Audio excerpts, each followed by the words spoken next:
Hi everyone! Teacher Eileen is here, and for today's video, ginawa ko ito para sa mga co-warriors ko dyan o kaya ay sa mga may kamag-anak na merong may cancer. Wala sa inyo po, ano? Ayan, baka sakali makatulong po ang video na ito.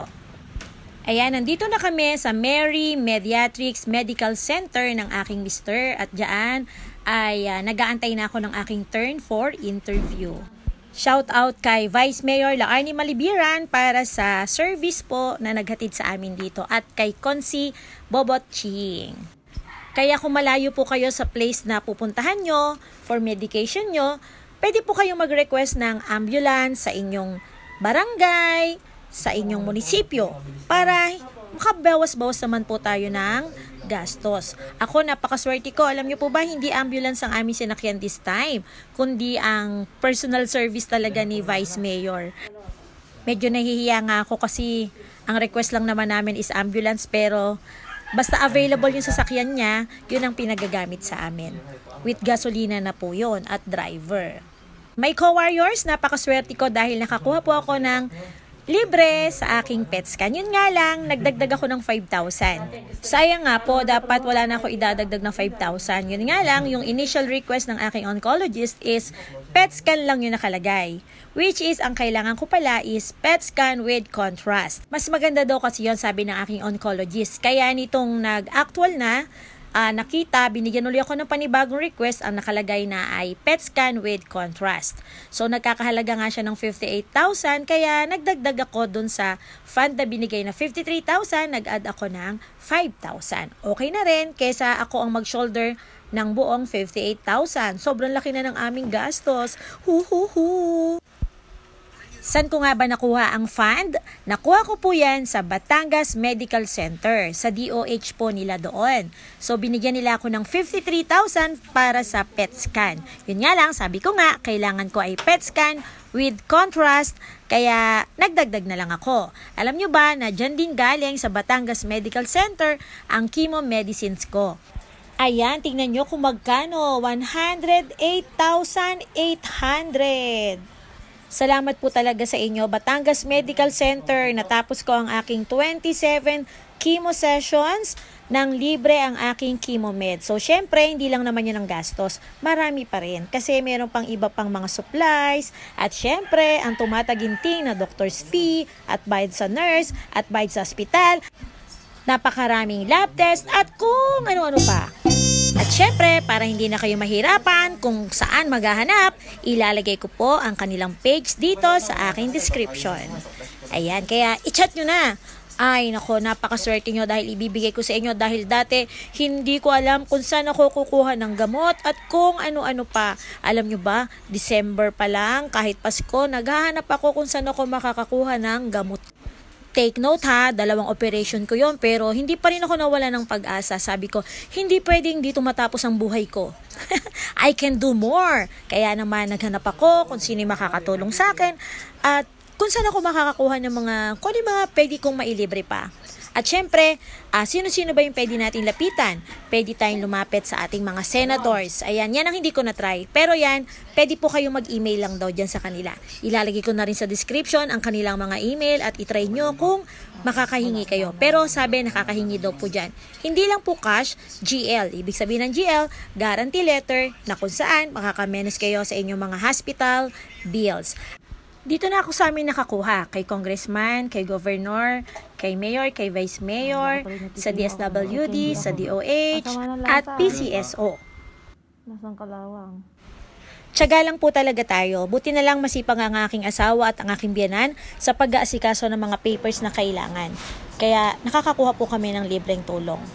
At syempre, kahit nakakakuha tayo ng libreng tulong, malaki pa rin ang gastusin. Kaya naman, kami mag-asawa ay talaga namang todo kayod. Nagkaroon kami ng fundraising. Nagkaroon kami ng t-shirt for a cause at kung ano-ano pa pong itininda namin. At salamat po sa lahat ng tumangkilik at tumulong. Ngayon naman, ikwento ko sa inyo ang buong proseso, paano ba ginawa ang aking PET scan. Ayan, makikita nyo mga co-warriors na, ayan, nakaka-relate kayo tiyak dyan. Hirap na hirap si kuyang hanapin ang aking mga ugat.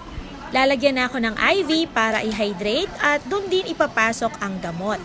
At makikita nyo naman kung gaano kahirap na hirap si Kuyang kunin ang aking litid dahil sabi nga, kapag daw kinikimo talaga, yung mga ugat natin ay nagliliita, nag-shrinking at halos hindi na makita.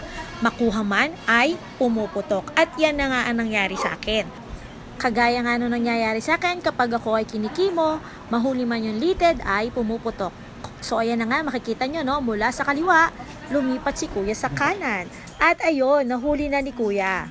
Yun nga lang, matapos ang 3 salang ng pang-hydrate sa aking IV, ay pumutok na naman ang litid ko. Kaya naman napakasakit ng pagpasok ng gamot na inilagay ni Kuya. Kaya, call a friend na si Kuya para siguradong malaking ugat ang mahuhuli nila. Dahil after daw nito, isasalang na ako for PET scan. After ng PET scan, may another gamot na ilalagay para naman sa contrast. At yun daw ay talagang napakasakit. Kaya kailangan malaking ugat ang mapaglagyan ng aking IV. Nakapikit pa ako. Okay na daw, sabi ni Kuya. Ayan na nga yung pangatlong hydration na nilagay. At ayan yung kulay silver na yan na may kabigatan. Yan yung unang gamot para sa PET scan. Para daw mas malinaw ang makukuha mga images sa akin pagsalang. Ayan na, hindi nyo lang alam kung gaano kaabot-abot ang kaba ko dito. Nakakatuwa sila kasi pwede ka mag-video. Ay, hindi kagaya dun sa mga chemo ko noon, bawal ka mag-video. Nakakapag-video lang ako pag solo na kami sa kwarto. Alam nyo naman, ganun na lang yung kagustuhan ko, ma-share ko ano yung experiences ko para makatulong naman po sa inyong mga co-warriors ko.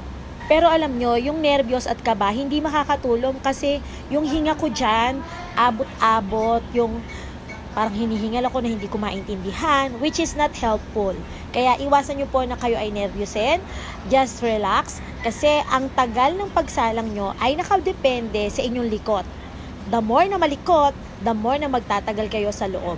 Kaya ako, kahit hirap na hirap ako sa aking paghinga, pinipilit kong magdahan-dahan yung aking pag-inhale at exhale. Kasi syempre, kapag yung paghinga natin mabilis, magagalaw tayo. So, hindi makakatulong yon kasi kapag malikot tayo, hindi maganda yung vision na yung makukuha nilang images. So, kailangan hindi tayo malikot. Ganun. Ayan na nga, kinukwento-kwento ako nila ate at kuya para medyo marelax ako. Nilagyan ako ng snap. Ayan, nakita nyo, nakatali na ako, nakagapos na ako. Tapos yung kamay ko ahead sa aking ulo. Naku naman, hindi ako na-inform na ganun pala ang pwesto. Hiyang-hiya tuloy ako kay ate at kuya dahil nakataas ang aking kilikili. Hindi ko alam kung ano nakita nila. Hindi nyo rin alam. Tingin ko naman, hindi nila namataan ang mata ng bagyo sa aking kilikili. Ayan na nga, na-orient na ako kung ano dapat kong gawin at hindi ko dapat gawin. At saka may binigay sa aking buzzer si kuya. Pindutin ko lang daw yon sa aking left hand kapag may naramdaman akong sakit, may kumakate, or any instances na kailangan kong gumalaw. Uy, teka, iiwan nyo ako. Wait, kuya ate, huwag nyo akong iwan. Ninenervous pa ako, please. Sabi pa nila, okay lang yan ma'am. Tingin ka lang sa magandang ceiling namin kapag ikaw ay ninenervyos. At syempre, masunurin ako. At alam nyo ba kung ano nakita ko sa magandang ceiling nila? Tada! Napausad na lang ako ng, ate, kuya, nasa langit na ba ako? Kalma, joke lang yan. Kaya nga tayo nagpapagamot, di ba? Para hindi muna tayo pumunta sa langit. May mission pa tayo dito sa Earth, mga ka-warriors. Kaya, laban lang. So, after nung maipasok ako dyan sa loob ng PET scan, hindi na nakuna ni Mister yung susunod na pangyayari. Pumasok ang radiation oncologist at sabi niya, ma'am, makinig lang po kayo sa susunod na instruction. May kinabit siya sa aking IV at itinuro niya. Yan, nakita niyo yung araw na yan. Ninervous na naman ako dyan. Sabi niya, ma'am, masakit po ito ha, tiisin niyo lang po. Sa isip ko, ito yung sinasabi ni kuya kanina na naglagay ng IV. Na kaya kailangan malaki yung ugat na mapaglagyan ng IV ko. Malakas ang pressure nito. Pag-inject, pag-shot, sabi niya, naramdaman mo ma'am? Sabi ko, wala naman po. Nagrogi lang po ako. Sabi niya, ang taas ng pain tolerance mo ma'am. Kaya siguro hindi ko siya naramdaman sa sobrang nervyos. At ito na nga, pinasok na uli ako sa PET scan at biglang may nagsalita. Promise, nagulat ako. Alam niyo kung bakit? Yung speaker nasa loob ng PET scan na sobrang lakas. Nagulat tuloy ako, di ba sabi wag gagalaw. Napaiktad ako. Tapos yun, napatawa na ako. Tapos yun, ang sinabi lang naman, hinga ng malalim, pigil lang hinga, Tapos may pumicture uli yun, may narinig kong nahugong sa loob. Tapos, exhale na ulit.